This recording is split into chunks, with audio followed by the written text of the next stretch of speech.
الله وملائكته يصلون على النبي يا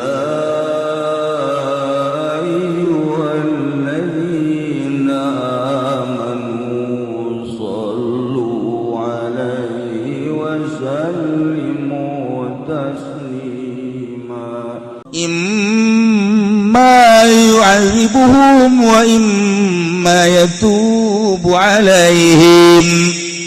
Anakalane Allah nyiksa ka anjeunna dengan cara Allah ngamatikeun tanpa tobat. Naudzubillah min zalik. Urang gede dosa.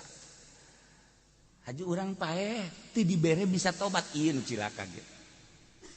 Ieu nu cilaka ge. Siksa ku Gusti Allah berarti. Tapi kan orang lamun nemah. Ieu keur carita urang baheula. Keur carita urang. Gusti. Abdi teh hamba Gusti, Gusti eueuh nu disembah iwati Gusti. Titah ulah resep kana dunia titah ulah resep ka makhluk teu bisa. Gusti abdi teh. Batur babari sawali teh ngaranna. Batur babari solihin teh. Abdi mah tetep teu bisa. Ku teu bisa eta teh abdi teh ngarasa dosa Gusti. Tapi minta hampura ka Gusti. Abdi sholat, tapi sholat abdi mah acak-acakan Gusti nemah abdi teh ngan sabi-sabi ngan sasolat mah be. Abdi teh ngaji Gusti ngaji unggal minggu tapi beuh asup ti katu keluar ti kaenca. Polos tromo Gusti. Abdi mah ieu mandek nemah bae tapi tetep Gusti hampura Gusti daya-daya.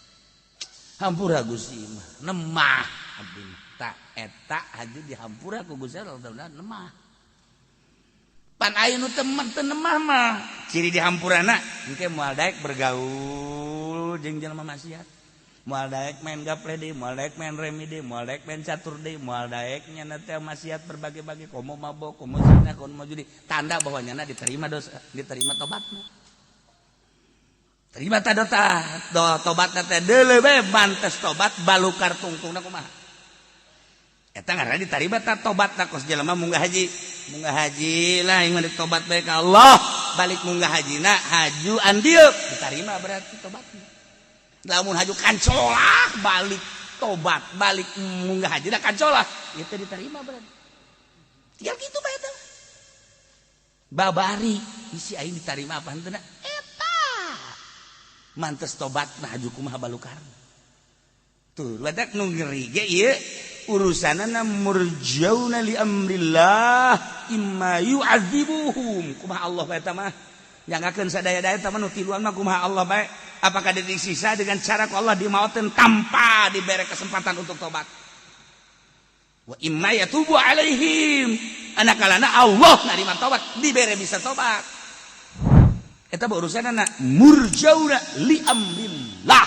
Urusanana mah nganyangakeun sadaya-daya ka Gusti Allah.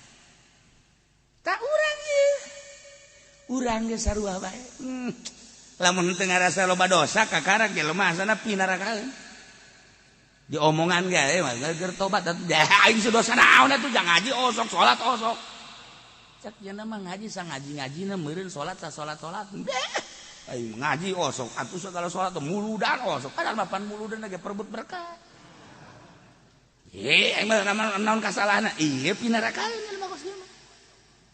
Lain masalah mikir sia. Ieu pinarakaeun. Kan kudu nama kieu ya Allah Gusti. Sebenarnya mah dia ngaji mengaji bae tapi meureun Gusti di mata Gusti mah ngaji abdi teh meureun dosa. Cak abdi ganjaran teh di mata Gusti memberi abdi teh dosa hampura Gusti. Urusan ngaganjar jeung bisa tepan di Gusti secara mutlak. Rarasaan abdi teh ibadah tapi meureunan ieu teh dosa cak Gusti mah hampura Gusti. Gusti abdi teh salat mah. Tapi lamun ngadenge carita-carita nu bisa salat di abdi mah lain salat. Ieu mah abdi meureun maksiat melalui salat. Gusti abdi teh puasa. Jangan ngadenge kiai-kiai puasa teh ku tenang. Abdi mah pan buka teh beuh sakumaha nu mantes perang. buka tebat bitbet abdi mah incu jeung anaknya ulah ieu mah jang abah kabeh. Oh berat ingetnya anak kos gitu incu menta ge ka dieu sia itu aya bapak sia ieu mah hak abah ambo ngarasa Gusti ampura Gusti dosa abdi teh dosa Gusti tah urang ibadah tapi ngarasa naon atuh siga deui teh ibadah teh di payunan Gusti di payunan makhluk di payunan Gusti eueunan naonan meureun Gusti nemah abdi teh tah ieu engke aya tah karasa perubahan lamun perubahan teh ditarima berarti tobatna aya jelema tah usaha di dieu teh usahana teh kredit usahana teh di dieu teh riba aju bebeja kakula ye doana cenah kieu kula ka mana tuh ka Mekah sekitar bangsa 7 tahun ka tukang aja maksudnya ieu kumaha ibadah yang bisa tobat Gusti guru nanti naon kitu pakai cenah yang bisa tobat doakeun kula di mana makom mustajabna ya atuh di Mekah bagian makom mustajab di Arafah tuh keselingkungan Baitullah keur di pondokan lagi nah urang mah jadi Baitullah geus di dinya bae di Arafah kayak gitu kan meureun cenah terus bae ka Gusti tobat baliklah ka dieu diterima kan tobatna meureun hiji dagangna ambruk nyenakeun bebe jadi toko nutup bae cenah kieu aju dagangan bae gitu maju eta diterima berarti tobat depan jadi kieu cenah kieu eta pantat tadi dia gede tobat nggak gunakeun dagangna teh kapan make duit bank make duit renter aju taubat diterima tobat mal maju datang ka kumaha kecuali eta kisat make duit sorangan nah henteu cenah emang tadina ge duitna ieu nu pake ka Mekah ge ieu komo kitu datang ka ayeuna encan menyak deui eta diterima berarti tobatna asli bungeun nya disebut diterima tobat kos kitu tembung hayangna mah tobat diterima dagang maju lain diurus ada diterima tobat kan bae make duit bank make duit renten berarti kan ku Allah dibersihan tah eta diterima tobatna oko saya jelema kieu zina teu eureun tapi tibalik zina bae kadieuna bangsa umur 55 mendekati kan lagi 60 jana enggak haji bebeja ka kiaina kiai pan babarengan ieu jeung kiai lain kula lain kula udah ngadegetan kiai belah emang naon kula milu bae milu doa-doa tobat itu bisa tuh kiai teh do tobat kan masing-masing dosa itu kula dosa kula ente mah ente dosa ente usul ka Gusti jipan teu bisa sakieu teh geus make bahasa urang bae make bahasa urang teu bisa dibarengkeun tobat mah tuh kan ieu mah urusanna ieu eta mah urusanna lain deui urusan ieu mah tobat teh ieu urusan ente kan teu nyaho ieu mah oge nya ieu teu bisa milu ngadompleng kitu teu bisa emangna dahar bisa ngadompleng teu bisa atuh kitu mah tapi tetep bae nanya deui ari doa nu paling hebat di ditu nu Arafah mau deui di Arafah eta paling hebat mun urang tobat saged Arafah nomor kadua eta sekitar Baitullah geus datanglah ke Arafah ngadeukeutan kieu tetep cenah asal kieu diuk cenah celek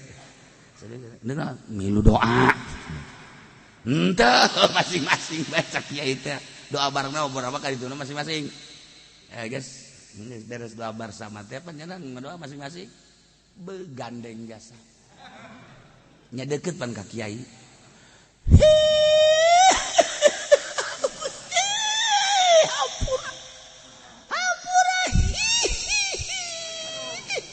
kabeh kaget padijeun mah haram nya da geus benta-benta jana perem terus bae dosa abdi moal diomongkeun loba jelema apa di jero hate bae Gusti mah maha ngarungu jagjana datang ka kiai ge kiai kaganggu sia teh keneh teh aing ge kaganggu ku sia kabehan ngarasa kaganggu atuh teh gandeng-gandeng teh si jelema kan atuh di naon ngaranna ngeundeuk dinasehatan ngaranna ge di arpa masing-masing kan untuk pagandengan kabeh sakloter bandeng jasa tobat bandeng jasa aya tah nu nanya kieu teh bawaan saha bawaanna mah bawaan kula atuh coba tuh teu bisa lah ya mah setengah jawara embung aing ini antepkeun bae urang bae mendingan ge nu indit urang tetereuh di beurang keneh datang ka magrib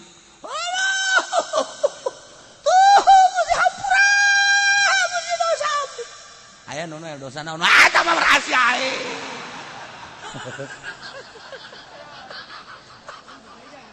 datang ka magrib ke gandeng kene bae geus cak kiai teh geus geus magrib geus anu apana geus urang ka Muzdalifah aduh aing mah tetep bae eureun di Muzdalifah bae ngajoak ke cenah serak sia geus reda geus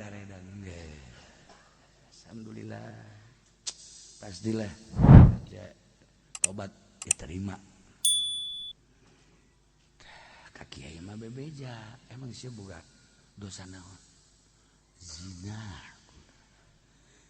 dibalik bae kula mati umur 15 teu eureun terus bezina pamajikan boga zina mah terus cek nya teh mah jajan ieu ya geus ieu mah geus ka Mekah geus tobat geus moal deui geus bagus mentak kula jojoakan ge cek nya teh inget aduh geus cek nya teh cukup kula ngajoak di Arfah pasti diterima ku Gusti Allah eta pastikan gitu pasti geus terus ka Mekah deui beres balikan ka dieu ka lembur menanglah meureun sababaraha bulan kiai teh kan datang deui ngalayat kayana nek nanya ieu kumaha perkembanganana saya mah 3 bulan 4 bulan mah Assalamualaikum salam kiai biasa ngobrol-ngobrol sejuk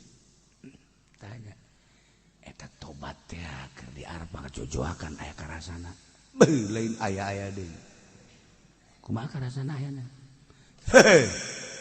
jetu gamang enggeus hebat Gusti Allah teh geus karasa hebat amat sih cak kiai aing mah teu karasa kiai ge eleh biar eta kiai lagi penasaran cak kiai teh geus pokona mah aing mah geus percaya penuh ka Gusti Allah tobat aing teh karasa jasa nuhun Gusti cek cenah teh batur nyaho ieu kula bahwa kula diterima tobatna cek kiai boleh ieu jadi ditanya di eta kanyahoana kumaha bobogaan ieu udang gua aing meureun kabablasan aing hayang balik deui ka Mekah nega doa deui ulah terlalu tinggi diterima cak kieu geus ulah loba ngomong eta akibat gajoak teuing si eta dasar iya kan sajen tah kaganggu gara-gara sia ngajoak teuing akibatna kan kos kitu Gusti karunya beun aing cek ieu teh aju kuari atuh aing boro-boro jajan nu di imah ge teh diragap-ragap puntunna ieu ngan aing mendek nanya deui kumaha ieu kuduna tah eta tobat diterima kos kitu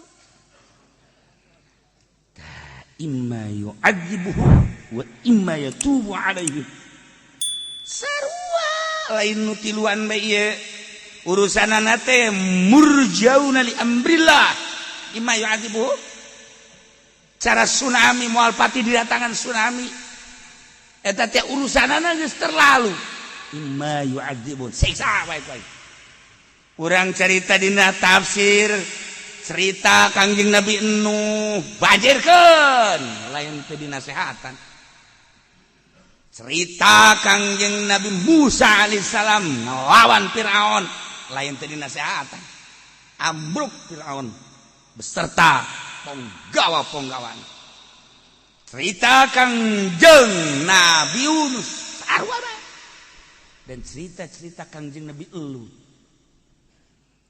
Urang datang ke Yordan ka ditu aya kawasan anu teu meunang didatangan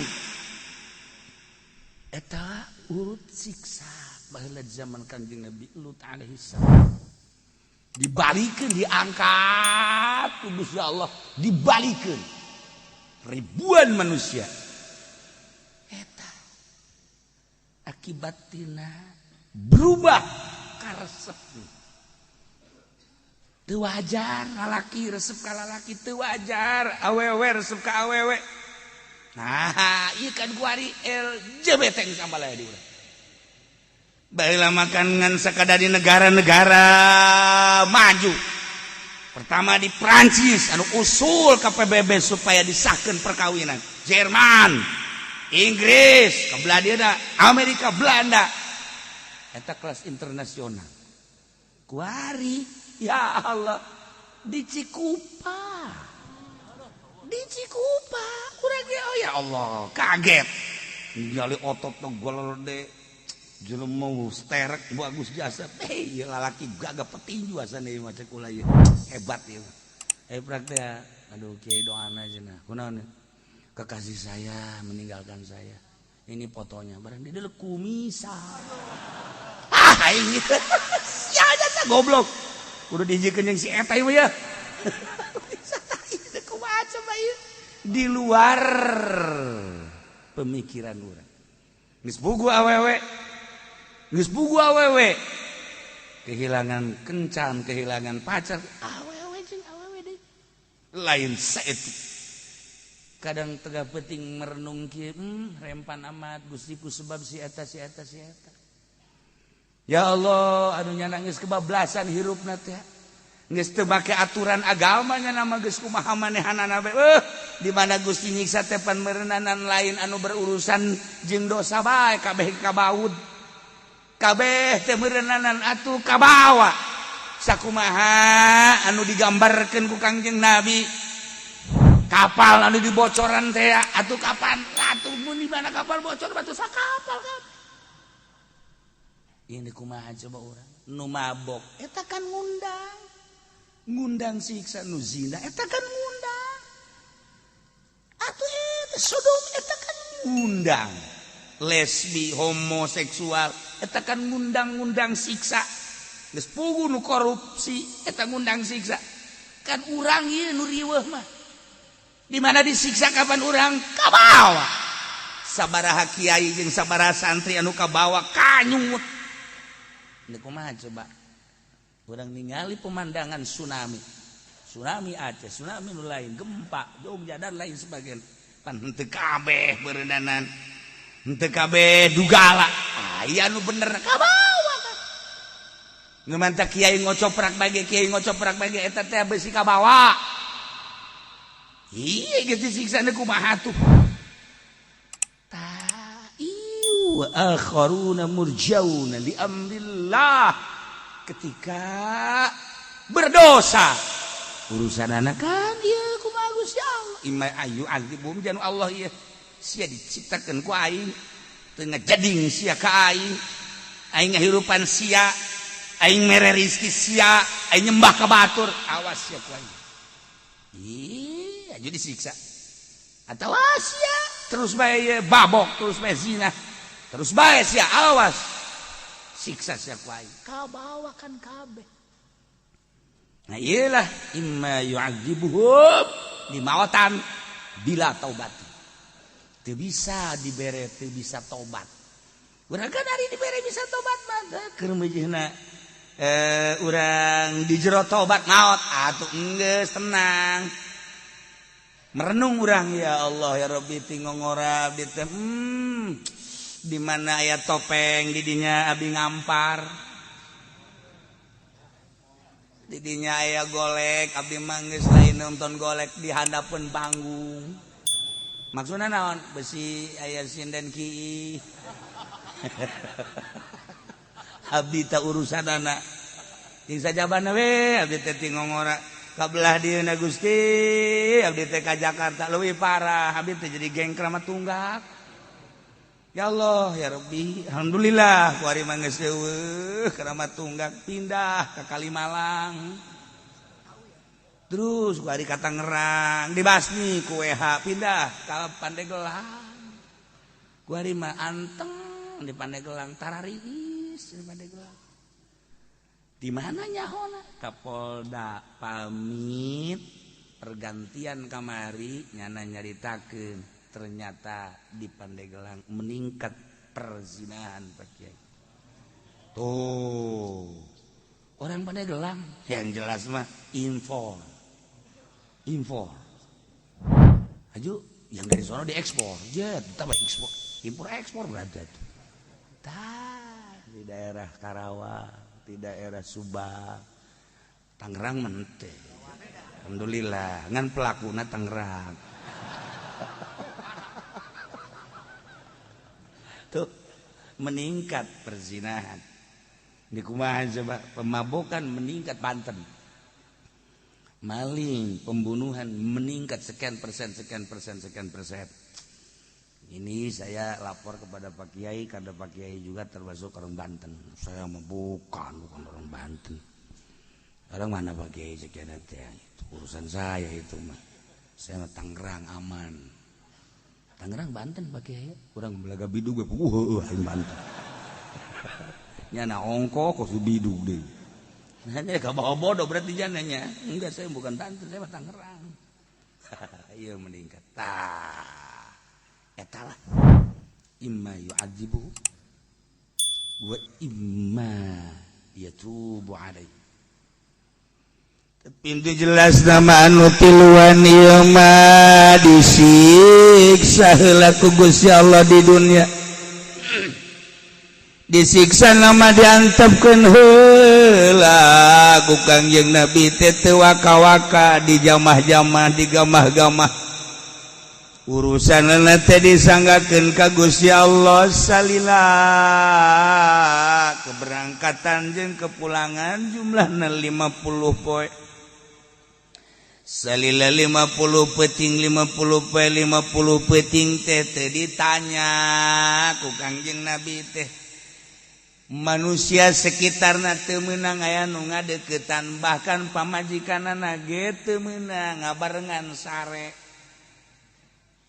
dihijir ngaranna teu beunang.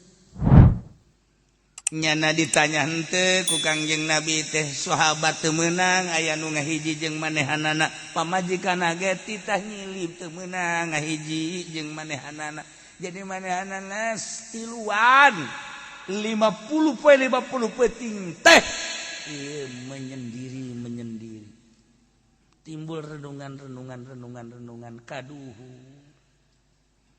sebab begitu Kangjeng Nabi datang teh henteu disambut henteu langsung minta hampuran henteu tenang-tenang we siga nu henteu boga masalah siga nu henteu boga dosa mentek iyalah disiksa na teh 50 poe 50 peting eta ge can jelas Kangjeng Nabi kan kumaha Gusti Allah tah menang 50 poe kakarak turun ayat diterima tobatna nutiluan ku Gusti Allah Subhanahu wa ta'ala karak gede hati masya Allah teu meunang sambarang urang naon bae kalakuan urang lamun buru-buru tobat ka Gusti Allah bakal datang deui geus ka urang sebab pagawean urang bakal datang deui ka urang ieu di dunia encan ke di akhirat indah lamun sakumaha tadi dosa-dosa urang diaku ku urang haju urang tobat ka Gusti Allah berubah ku ari tatadina teh daek ngaji jadi daek tatadina teh salat jadi salat tatadina teh qobliyah badiah jadi qobliyah badiah tatadina bergaul teh jeung eta besi asi besi ku ari mah jeung ustad jeung kiai tatadina suuzon ka kiai ku ari jadi husnuzon 180 derajat berubah keur kos kitu tah maot geus tenang geus ulah cangcayang geus sanajan gede dosana diterima ku Allah tobatna tanda diterima perubahan. Urang nu rempan teh besi kieu dosa ambalaya keneh can bisa tobat. Kemudian urang maot can tobat eta nu bahaya. Duh, Masya Allah, baheula keur di Jakarta, baheula keur dagang, baheula keur kabelah dia endek bae tobat teh endek bae ngaji teh endek bae salat teh encan hae kaburu pae. Ya Allah, ieu nu ngeri. Gitu mah kaburu pari umur sabari aing kan gadeg 60 50 lah geus kaburu pae loba jasa nu ngadadak pae Gusti abdi mah ngaku bae ka Gusti ngaku abdi mah geus cenah ieu langit luhur nyundul dosa abdi ka langit ku dosa abdi geus diaku bae geus diaku tah pengakuan eta lah menjadi hebat ya komo engke kan aya tobat teh macam-macam tahapan-tahapan anak tobat awam, tobat jelema pinter, tobat jelema anu sangat pinter. Tobatnya kapan? Tobat dina Islam, tobat dina iman, tobat dina ihsan. Diatur kan. Urang mah kuari tobat dina Islam ngecan anggeus. Naik urang tobat dina iman, naik dina ihsan. Urang mah kuari tobat teh meta be urusan anak cukat cokot ke batur urusan anak urusan teh salat jadi tobatan urusan zalim tama urusan kos kitu mah tama geus kaliwat wali mah terus kuari mah can husu bae kapan can husu jadi siksa ka wali teu husu teh jadi goplak teh jadi siksa batur mah geus nobatan goplak poho ka Gusti Allah teh jadi siksa urang lamun poho ka Gusti Allah jadi siksa tuh siksa kabeh ieu mah dipotongan poho kabeh ieu mah tuh boro-boro keur teh salat lagi poho ka Allah. Atuh nek ira teh disiksa atuh. Tapi kan aya jelema tahapan anu beda. Ingat bae ka Gusti Allah. Sebabnya berjuang mujahadah, riyadhah, ngajar nafsu, perang jeung nafsu. Engke dibere cahaya ku Gusti Allah. Warid garana teh asup kana qalbu. Bertanya nyana ka awak sorangan awak. Hei diri, Aisyah si ayah nu dipake karesep ku sia salian Allah. Aya naon? Baju naon hartina sia resep ka baju, make ngaganggu datang ka Allah na kahalangan. Piceun. Naon ku ari ku samana dipake karesep salian Allah? Beat. Naon hartina tu jasiat dileutik geus naik motor bae. Kuari masih kene kaganggu kene bae eta kolbu ku motor. Lamun haju ka bawa bae kumaha? Tanya deui, naon nu dipake karesep salian Allah datang ka hayu dicarekanan awak. Eueuh ayeuna mah Gusti. Alhamdulillah. Abdi teh ngomong berusaha abdi tapi panu ngaleungitkeun sama Gusti. Gusti karasa ku Gusti teh dileungitkeun karesep abdi salian ka Gusti. Hiji bae ayeuna teh nu dipake karesep dengan Allah. Salian Allah jadunya teh dunia kurang keur didiukan ku ari teh dipake lalagaan ulah so teh ta'aluk nyangkrung di jero hate pake aya mah laksanakeun aya gunakeun aya mah ulah so teh jadi hayalan nyangkrung ngaleungit Allah na ku dunya kebutuhan nu aya dahar aya nginum aya sare aya make pek bae ulah ge ta'aluk na nyantai karena dunia kan lamun nyantel karena dunia mana naon ge dunia bae engkena ngariung geus bae boga pikiranna gede moal berkatna nyantel ceramah lamun nyantel mah saya nu ngondangna bonafide apa henteu gede apa henteu ieu diberena eta kan ta'aluk kana dunia kos kitu dipapageun make mobil goreng embung pan takabur ta'aluk kana dunia nu kos kitu teh terus we babarengan jeung nu hina embung ngaji kudu di pendopo bae bareng jeung bupati kara tak naik ka ceuli naik motor da ngahutang ge eta takabur kos kitu ngaran ta'aluk kana dunia pek bae dunia mah tapi ulah ta'aluk hiji we karasana ku sorangan ge urang bisa ngarasakeun nanya urang ka awak sorangan Awak aya nu pake karesep salian Allah, aya naon artina? Mun sia pae kos kitu ge kumaha? Isin. Sirisi hiji be Allah. Moal bisa lamun urang cara ngudang ti peuting, moal bisa lamun urang teu tapakur, moal bisa lamun teu riyadhah, moal bisa lamun teu mujahadah, moal bisa lamun teu muhasabah. Eta lah parabot tafakur, zikir, riyadhah, mujahadah. Engke Allah nu mere. Eueuh da naon di jero hate teh Allah bae. Batur teh ngomongkeun. Bendu, batur ngalem teu beukah irung. Sebabna Allah sebab eta manusia memang kitu. Dibere sakitu. Teu dibere sakitu. Urang makan lain urang mah tuh. Aing ngariung ka imah sia eta bejana sugih. Kunaon sia tas ngariung situ. Pan ngariung mah meureun dizikir. Wah, ieu budak. Kunaon sih? Eueuh nanaonan. Eta. Geus moal jadi kiai lamun kos kitu. Moal. Tah ieu nu hese kita urang teh ngaji hese, nu hese makena. Hese makena kuali teh ai keur di pondokna baheula rajin puasa, rajin salat, rajin tawadu, bisa tawadu kunaon barang geus jadi kiai, tulak cangkengna di dieu. Eta nu hese teh. Eta nu hese teh barang bisa ngaji jadi kiai kok teu tawadu, leungit tawaduna. Akibat naon eta? Rasa boga ilmu, rasa mulia. Batur nanya bagaimana haji? Tas di mana? Mang Haji, kiai goblok. Siap. Baheula sia ka aing Mang Haji malulu. Telu sia ka aing. Eta kieu tolol. Aduh kagetun nya digitukeun. Untuk mah isuk mah nanya nya kiai tas di mana? Kiai keneh mah buya tuh buya. Ih, teu naik si kiai buya. Buya tah si mana? Buyata meureun sia mah.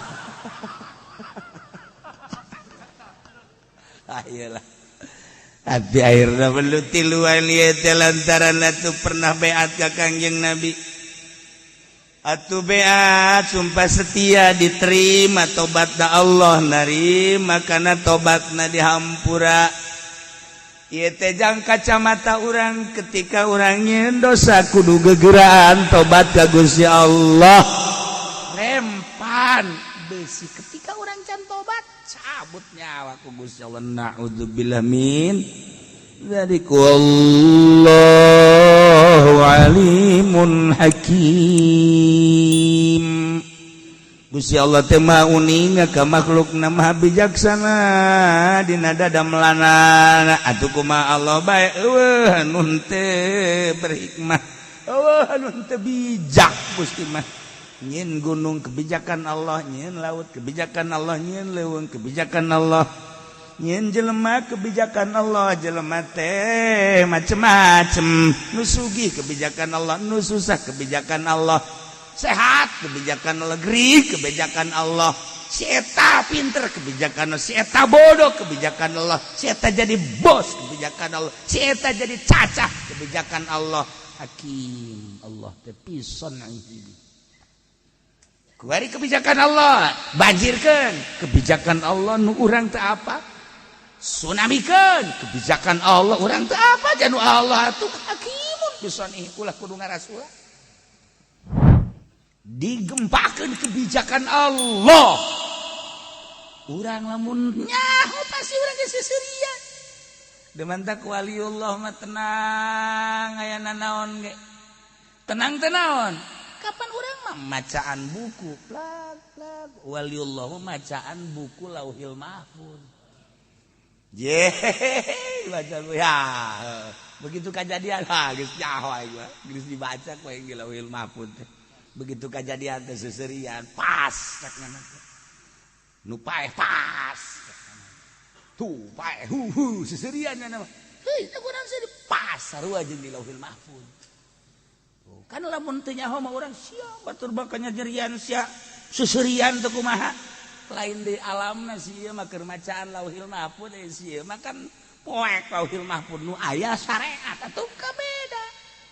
Sieu mah di alam syariat neuleuh banjir cerik anu wali mah seserian neuleuh lauhil mahfuz akur jeung di lauhil mahfuz seserian nyana tuh mantak beda alam atuh beda nu geus kawin jeung nu can kawin alamna beda yehehe anu boga pamajikan jeung nu ditinggalkeun atuh alamna beda yehehe atuh beda alamna bisa alam salam Masya Allah tapi kabeh ge kebijakan Allah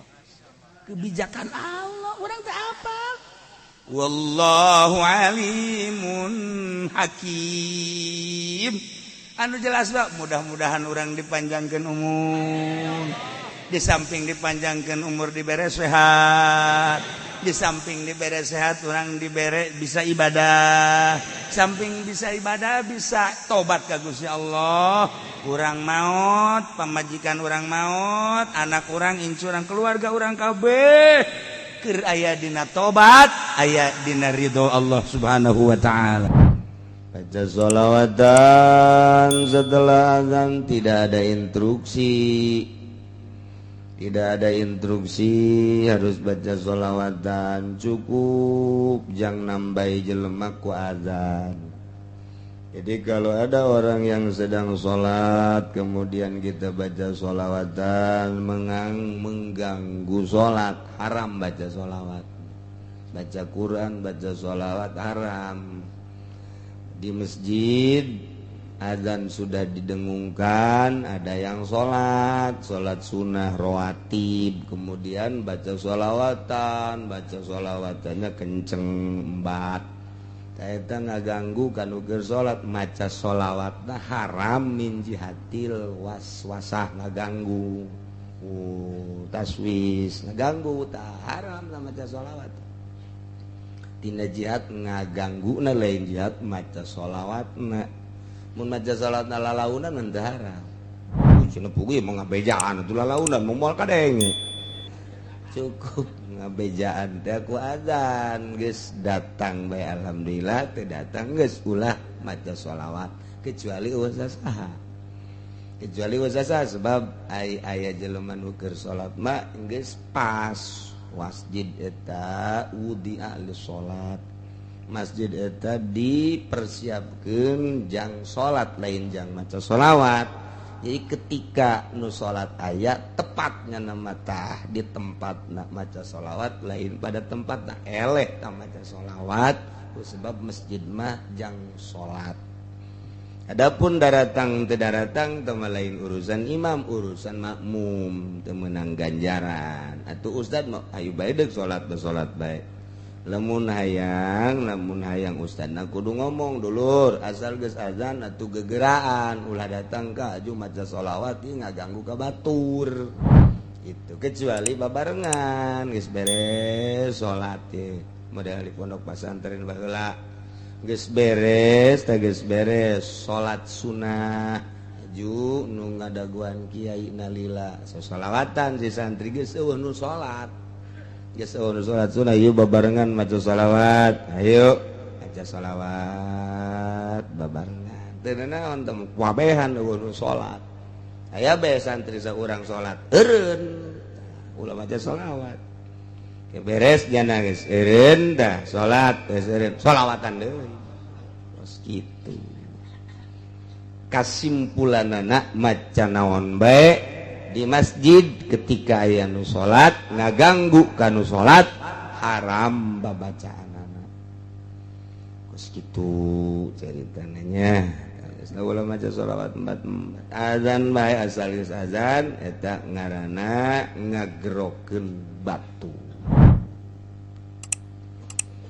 Geus kitu nya di akhir zaman mana mantak urang ngeri. Antara eta tadi jual beli geus make duit bank, ka warung make duit bank, duit riba. Kemudian atuh jual beli motor ge atuh asal geus eueuh BPKB-an becan mutlak berarti milik urang. Ja BPKB-na ditahan keneh di bank atawa di showroom lantaran can lunas tah eta berarti can mutlak jadi milik can sah dijual mentak disebut lagi lain dijual oper kredit Oper kredit kan? Oh, bener kan? Ngaranna ge lain dijual oper kreditnya deh gitu bebe jaga jual oper kredit. Nah, sia deuk neruskeun ieu kreditan aing. Emang kunaon ieu? Atuh aing geus teu kabayar ku sia hook tah sataunan deui. Aing geus kredit 2 tahun tinggal sataunan deui tah ka sia tah ku aing dioper kreditan bayar nu geus tinggal duncan tanggung jawab sia. Kos gitu teh atawa kieu waing ieu deuk dikredit ieu ngan aing geus teu eueuh jang kreditna geus bae dioperkeun ka sia sakaligus kasasana tetep aing tanggung jawab nu ngreditna mah nu penting ieu kuari duitan bae heula sakitu tetep teu bisa lantaran encan mutlak jadi miliknya na tuh jual beli mancan bisa teh jual beli macan jadi mutlak milik encan tuh kos gitu Masya Allah naon bae guari mah eueuh anu henteu dikredit-kreditkeun naon bae eueuh nu henteu make riba ka haji-haji guari mah riba 2 akad sakaligus di hiji perkara ya eta tabungan haji urang nginjem duit 20 sekian juta 20 juta misalnya kemudian disetorkeun deui ka dinya nginjem di dinya disetorkeun ka dinya 2 akad nginjem jeung akad haji tah eta teh haram hukum ih atuh deui kumaha tah geus kitu bae tah mah kajieun kumaha ge coba ge dibongkar coba ge okos kieu tah mah zaman cabe teh sia ludag lidung bae emang teu melak cabe atuh melak nawangan teu endek kana teu paneuh modalna tah ku aing sia di modalan ai butuh modal mah nya ngan engke sia ngajualna kudu ka aing 2 akad hiji akad ngamodalan nginjemkeun 2 ngakadkeun sia ngajual teu meunang ka sasa kudu ka aing bae haram teh ku situ riba dek nginjemkeun ngamodalan bae geus ulah jeung make ngajual sia kudu ka aing lamun henteu awas tah make awas sia tah diancam segala rupa eta kos karari itu tah atuh endek nginjemkeun manginjemkeun bae adapun ngajual bebaskeun kudu kieu aing mah tah sakadar ngamodalan bae ka sia jakarunya sia teu boga modal adapun ngajual deuk ka sasage kumaha sia bae bener ieu mang heuh tuh aing teh emang kakarak wauh jeung sia agak satu bener cabe diala ngajual ka batur sial meureun teh budak ini mah modalan aing kuron ngajual ka batur kahayang mah ka aing di batur sabaraha ke ku aing ge sabaraha pan kos kitu tah pan kos kitu eta huluna tah ngomong bener ge aing mah ridho bae ngajual mah sia ka saha tapi pan di dagoan bae awas ya gara kaos awas ya ulah kos kitu sia geus dijual geus ka mana ka anu sabar duit saanu geus aya geus dijual mah satu sih mah pokoknya nama aing mah hari tang nginjemkeun gara bayar ka dieu teu kautangkeun gara bayar tah eta kakarak mantep tah ieu keur zaman kula leutik keneh tukang bos-bos cabe teh kan kararitu eta gara tobatan besi kaburu paeh kaya keneh ieu bos-bos cabe teh marilu keneh ngaji ku ari marilu kula ge nyaho hulu-hulu na nyaho gara dararobat Masya Allah ya Allah ya Rabbi ya urang teh geus didominasi ku Yahudi geus paperpolitikan geus teu make Al-Qur'an perekonomian teu make Al-Qur'an padahal mayoritas di Indonesia adalah Islam saya nu bakal doraka eta DPR na tidak menciptakan hukum Islam secara kondusif hiji 2 atuh hayu ajukeun ya eta mah kumaha urang tah mah di DPR mah tah diolah coba ayo ku legislatif ya eta mah ngaranna ge toser kebikeun ku ari ka pemerintah nah engke ku pemerintah dilaksanakan sebagai eksekutifna jadi ieu mah persekongkolan antara legislatif yudikatif dan eksekutif persekongkolan berjamaah masuk ke neraka jahanam alhamdulillahirabbil si omongan haranges kitu atuh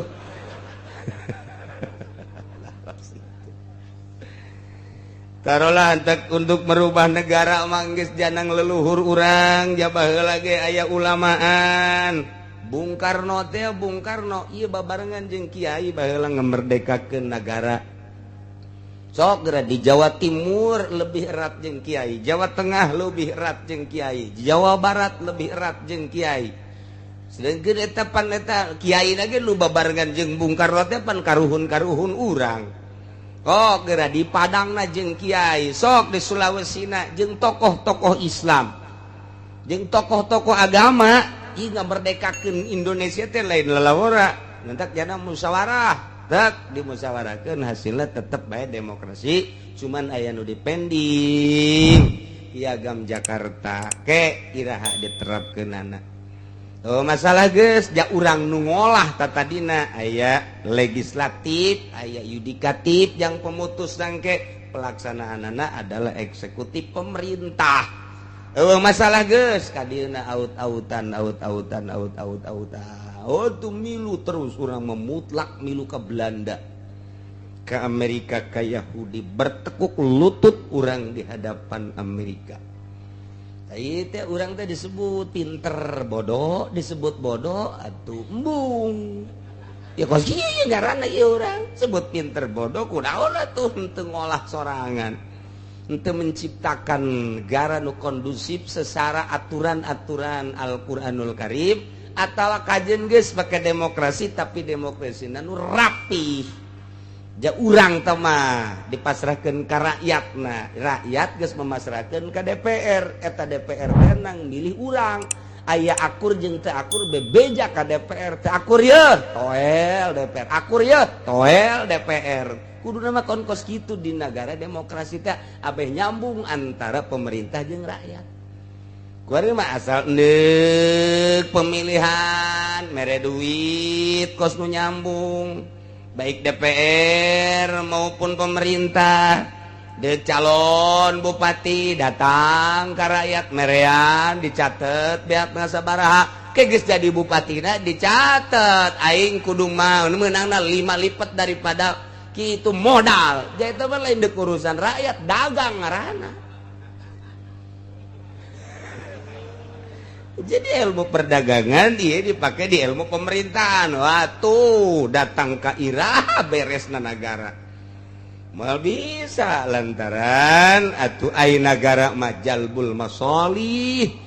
Kitu mugedamun ala daril mafasid eta adalah patokanana. Mantak engke kadituna manutun bil maslahat. Urusan-urusan rakyat manutun bil maslahat geus kumaha kamaslahatan kamaslahatan kos gitulah qaedah urang kumaha urang dibere qaedah tinggal urangna nu ngalaksanakeunana masyaallah jaku babari teh ya ieu mah dihesekeun teh dihesekeun ku nyana deuk maling kumaha carana yang ulah kanyahoan sakitu doang urusanana teh. Ya Allah ya Rabbi, nah iyalah lamun ku urang diperhatikeun makin ka dieu makin bokbrok makin ka dieu makin bokbrok. Eureun-eureun urang terus turai diriweuhkeun ku urusan pil-pilan. Pilkades. Riweuh masyarakat datang ka gontok-gontokan hasilna kos kitu bae. Nah, kemudian kayak ayeuna pilkada, walah luar biasa.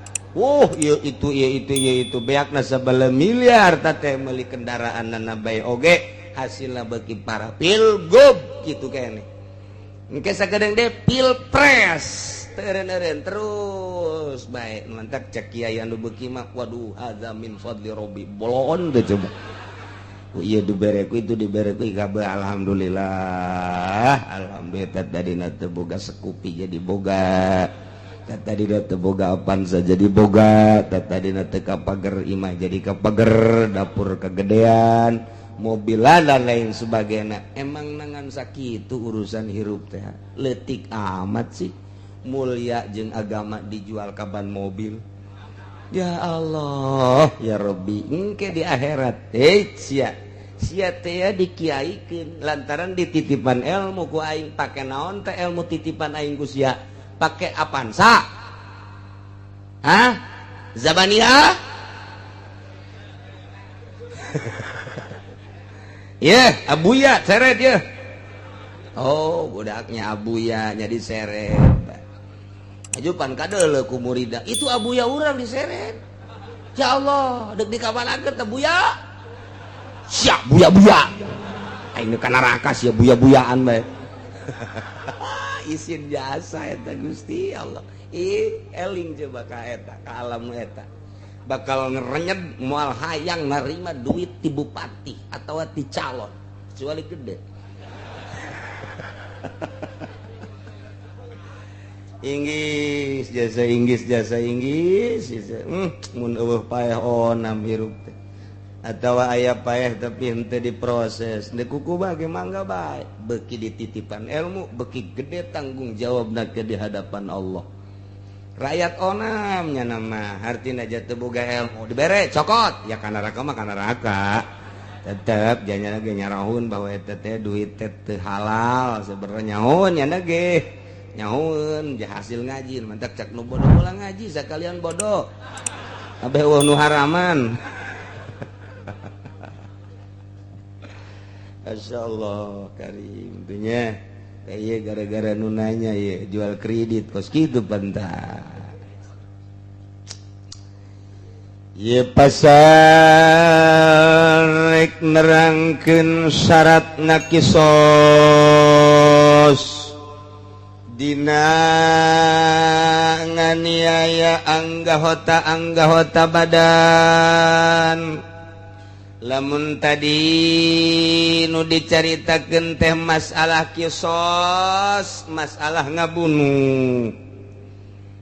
Lamun tadi urusanana urusan ngabunuh, persyaratanna teh kudu mukafaah akur agamana. Sakumaha nu tadi teh we dijelaskeun ku ajengan musonif. Na ayeuna dina masalah natuan anggahota tak eta kudu kumaha apa akur persyaratanana apa henteu. Nah ieu staratul likisosi tarafi wal juri masuri toli nafsi disyaratkeun pikeun males ngarusak anggawata badan jeung natuan anggawata badan masurita li nafsi syarat-syarat anu disyaratkeun kana ngabunuh akur bae. Hiji tadi teh kaayaan janina mukallafan multaziman jelema mukallaf pasti mukallafna nu ngabunuhna kudu mukallaf budak leutik nu edan mah teu keunaan ku hukum. Budak leutik mah cer keunaan ku hukum sebab guer mukallaf. Jadi berarti kudu mukallaf lalaki teh ya mun geus umur 15 tahun atawa geus ngimpi jima mukallaf ngaranna. Teh lalaki hiji mun awewe mah umur 9 tahun teh geus mukallaf awewe mah atawa geus ngaberbayi keluar darah hideung disebut haid atawa mens turbasi cak bahasa batur. Nomor kedua garo aslin lil majni ale nu ngabunuhna ulah bapa atawa bapa kolot ta eta teh dina masalah ngabunuh dina masalah ngarusak anggahota ge sami bae. Katilu ayana majni ale teh kudu masum oge nomor kaopatna kudu mukafian lil jani maksum teh jelemana anu bener-bener beragama. Nomor kedua kudu mukapa hartina mukapa akur pembunuh jeung nu dibunuhna eta adalah sama-sama Islam. Eta dina masalah ngabunuh dina masalah ngarusak anggahota ge sarua bae kos kitu. Tah ieu nu deuk dicaritakeun teh masalah ngarusak. Tadi mah ngabunuh kuari mah kumaha lamun aya jelema kitu gelut kemudian motongkeun leungeun trek jago jasa berarti dipotongkeun leungeun malah dipoteskeun set cabut brak wih tambah geus pokona mah besina geus jadi jasa berarti atau direngkas ku jana set sanggeusna direngkas ke guling cekel pingpingna cekel bitis sapoteskeun ketek jadi kitu-kitu kotek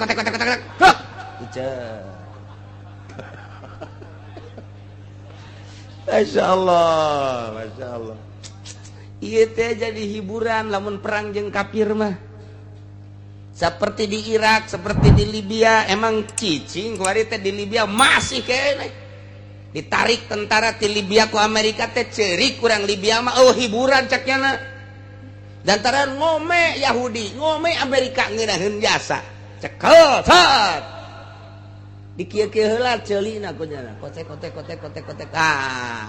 ceuli nu hiji deui kotek nah sajuk bieuna teh ayeuna naon garang-garangna pipina set nah beres cokot ku nya kitu jeruk limo dijerukan heula set seureun enak ya kita karena hukum picis suka gitu teh eta teh jadi mainan geus beres gawe kakarak pencit Allahu akbar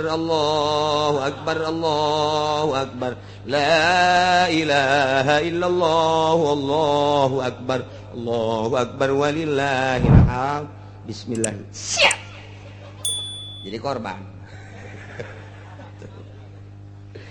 kos gitulah jadi nu dipencitnya lain lalagaan di Irak di Libya pencit bae emang kumaha gitu ulah disangka kayaan di Irak eta ente kos gitu lamun di Irak mayoritas nu maot eta adalah sipil lantaran bom tapi orang Amerika anu dibunuh ku urang Irak mayoritas kapten jenderal sabaraha diulinkeun aju datang ka kuari amang batekuk lutut geus sabaraha tahun masdud teh di embargo tapi tetep bae sugan ngajerit urang Irak malah mere ngana mah mun aya negara anu keur perang bisa nyumbang urang Irak mah sakitu masdud teh geus di embargo ku Amerika sabaraha puluh tahun sejak Iran berangkat perang geus di embargo ku Amerika datang ka kuari abang ngeluh henteu ngeluh orang Irak mah sampai iraha bae nu penting perang jeung kafir jaknya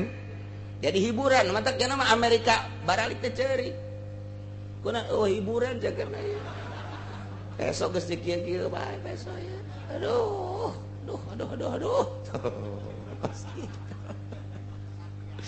Masya Allah tadi kan di urang teh jadi urang lamun perang jeung Belanda mah mantep perang jeung Amerika mantep dek dek menang urusanana teh urusan Allah tapi kan urang paeh urang teh dibunuh ku kafir Masya Allah nikmat jasa sorga tamah ayeuna urang ngabunuh atuh sorga sarua bae jadi urang lepas kena tamah paeh urang sorga menang urang sorga keneh bae tapi pan ieu mah perangna jeung lurah jeung RT jeung hansip jeung camat jeung bupati masa sih kudu perang teu mungkin kan urang kudu perang lantaran sabrutal lalurat tetep tatangga urang sabrutal lalurat tetep aya kaduluran urang masa sih karena manehanana menyalahgunakan kitu SPPT kurang dari perangat antepkeun bae lanan ke aya waktuna isuk pageto ge nya ge eureun jadi lurahna jadi sampah masyarakat ke ujian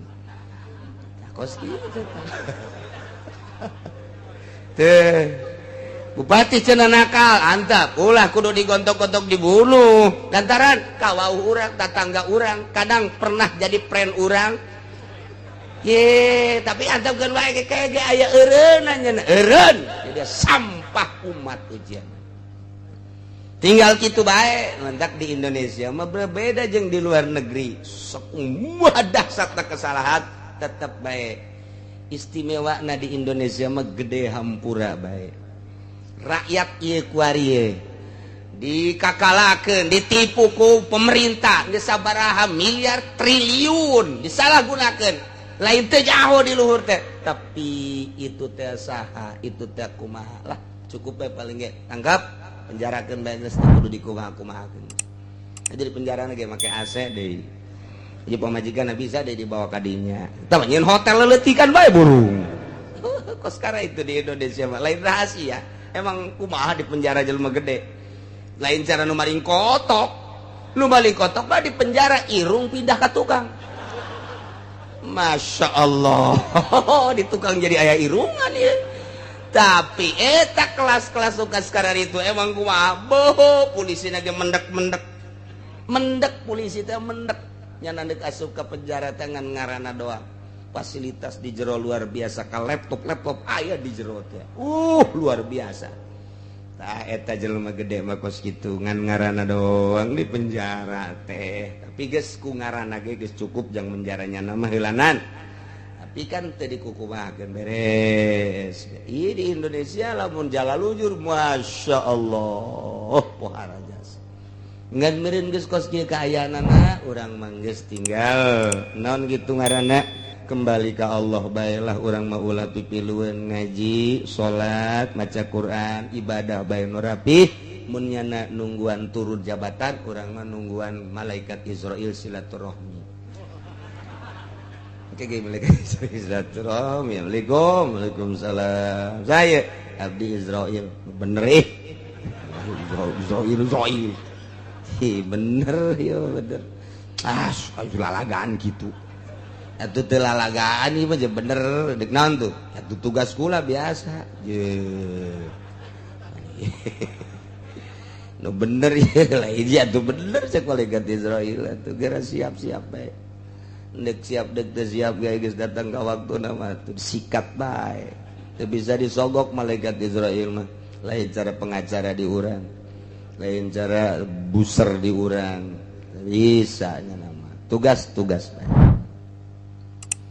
Walau wada'u saypan ala yadihi wa tahamalu alaihi dapatan. Andai kata aya hiji golongan manusia 10-an atau 20-an nganiaya kaki Zaid sorangan leungeunna dikieukeun ieuna dicekelan ku kabehan 10 nyekelan awak nu 5an ngagodot ieu atawa nendenkeun pedang atawa golok atawa ragaji pedang geus ditedeunkeun kana leungeunna barang di ditu 5 di dieu 5 tendetkeun tendet potong teh ku sabarahaan eta ditendet tak ku 10-an mungkin ditendet ku 20-an leungeun hiji ditendet tak ku 20-an atau ku 30-an tak ieu kumaha tak ukuranana engke kisosna cek di dieu walau wada'u lamun 20-an atau 30-an nenden pedang ala yadihi ka leungeun ki Zaid hiji leungeun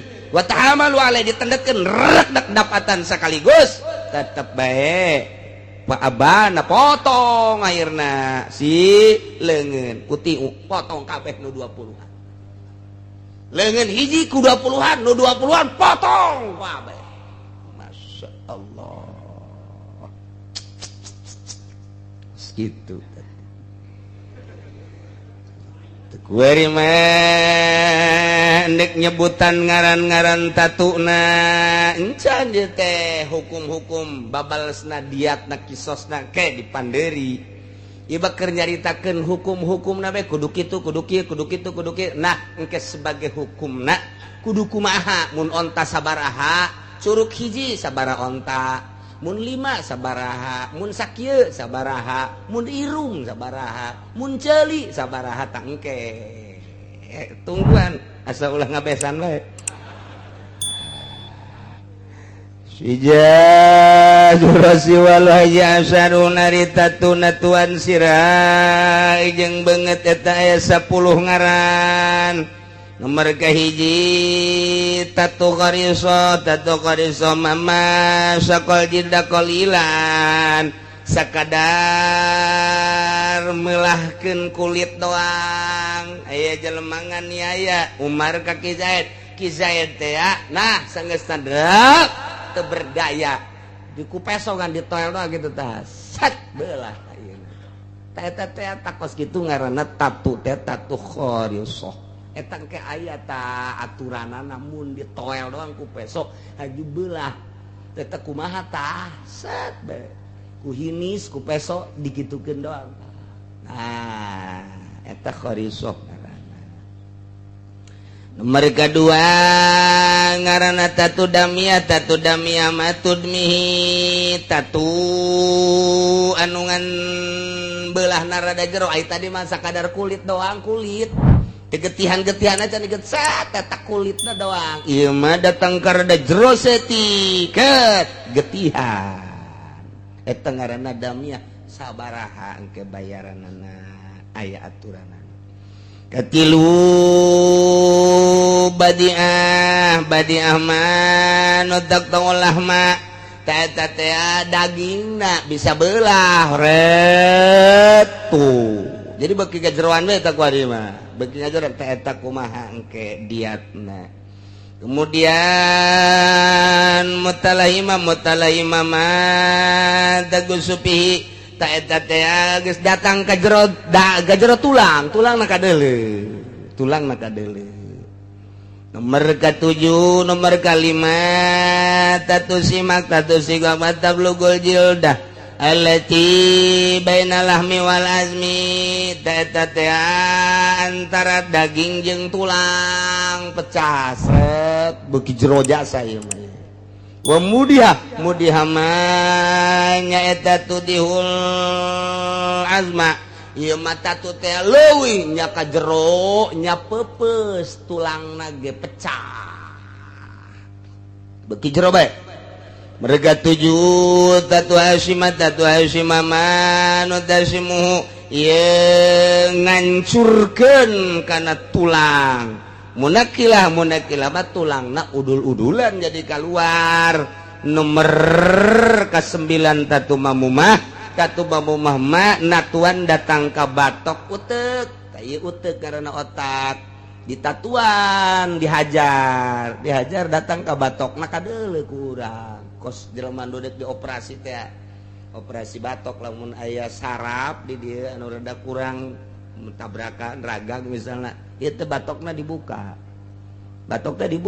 teh operasi teh batok dibuka diuji coba heula ku dokter coba ye sanggeus teh dibenerkeun jerona batokna henteu disimpen heula sebab engke hese lamun geus disimpen mah jadi kuari tanpa batok jadi ono ieu nih bukan lu diter cekal goreng ja batok dah disimpen ulah dibawa ulin ku budak beta batok banyak kurang kudu diganti ku batok kalapa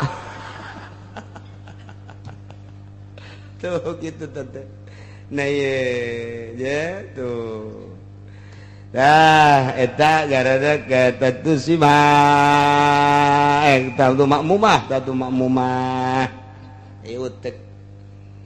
utek otak ngaranna di negara teh lamun aya jelema anu boga otak rapih negara otakna anu manfaat nu maslahat lamun eueuh otakan di negara bakal acak-acakan kos kuari urang bisa nyebutkeun eueuh nu boga otak sampurna kuari pamarentah lantaran negara acak-acakan terus lamun aya nu boga otak sampurna negara moal acak-acakan kos kitu beta mah tadi otak manusia teh hiji tapi ieu bisa dimanfaatkeun ku satu negara.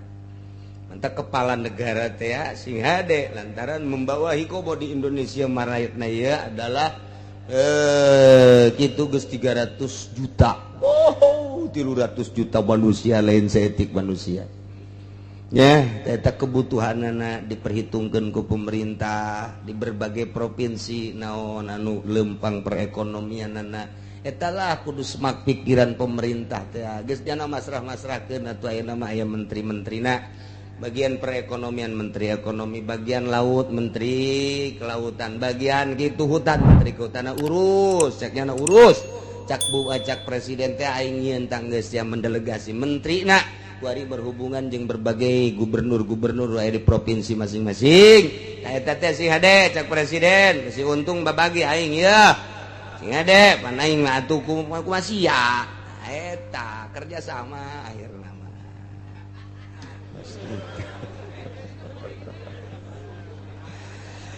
ya tidak pengurusan anak aju karena kemanfaatan. Masya Allah.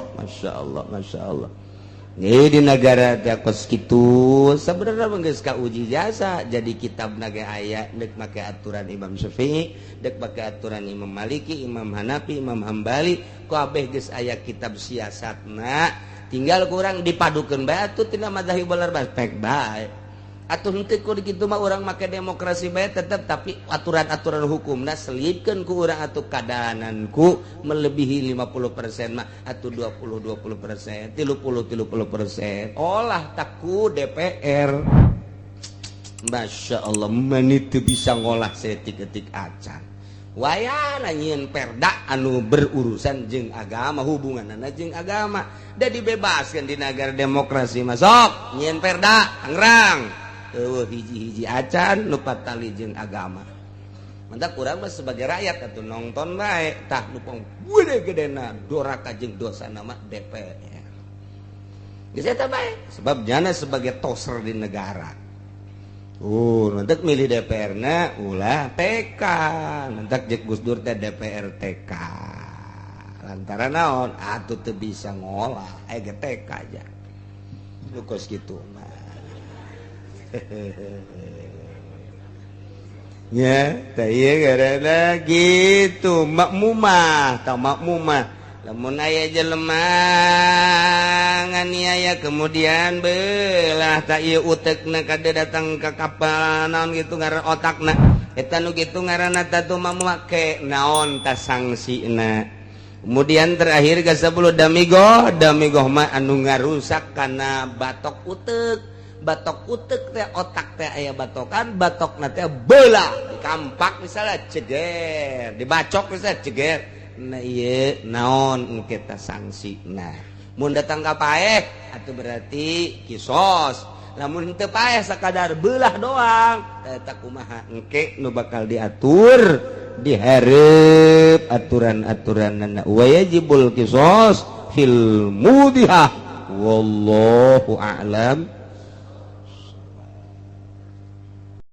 أدم الصلاة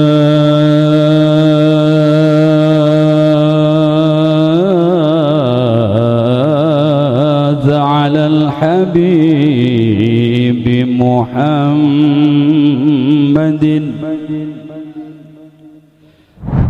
أدم الصلاة على الحبيب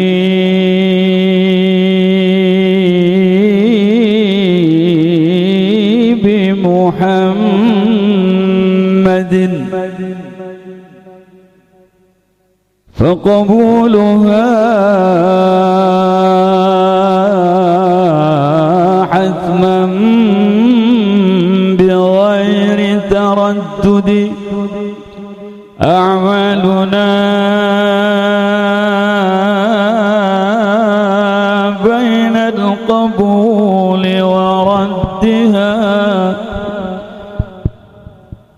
أعمالنا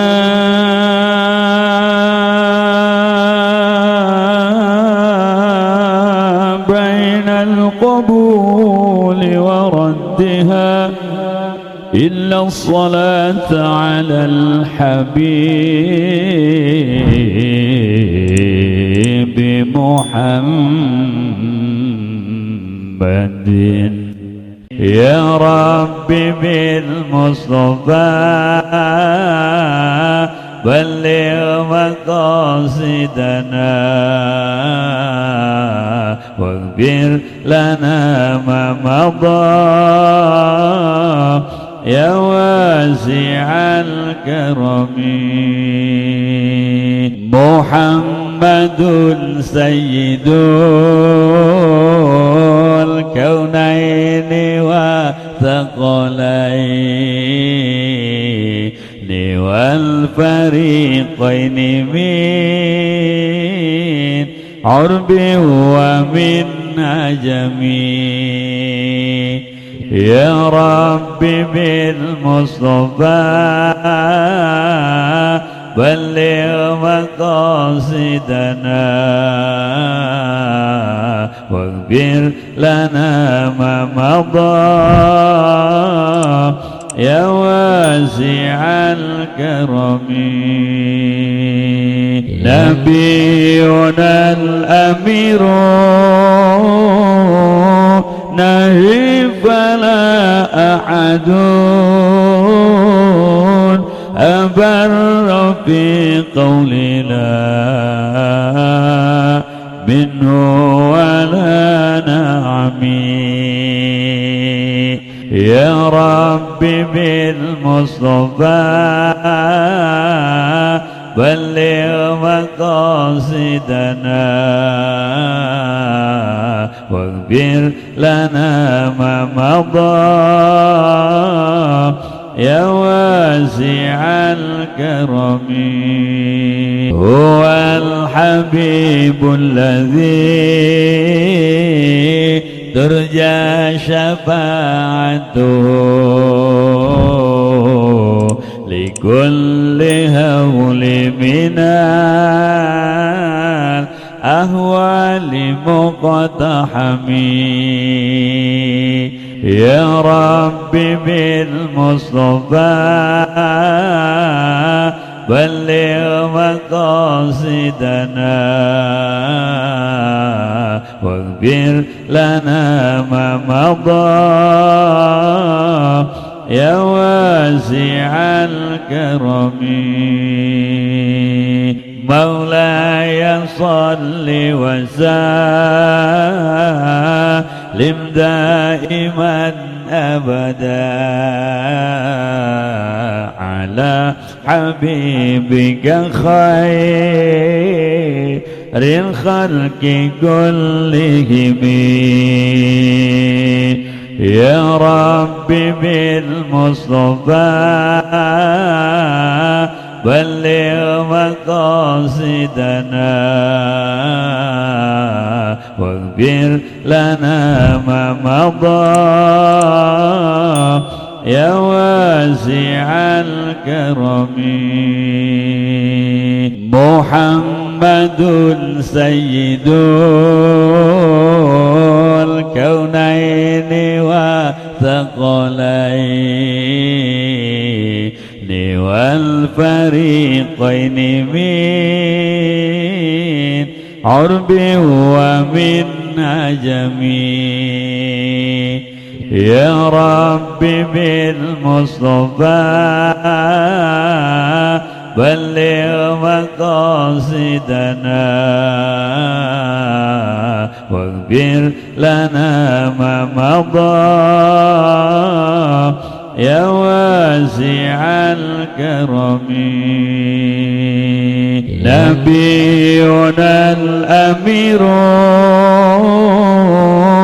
نهي فلا أحد أبر في قول لا منه ولا نعمي يا ربي بالمصطفى بلغ مقاصدنا واغفر لنا ما مضى يا واسع الكرم هو الحبيب الذي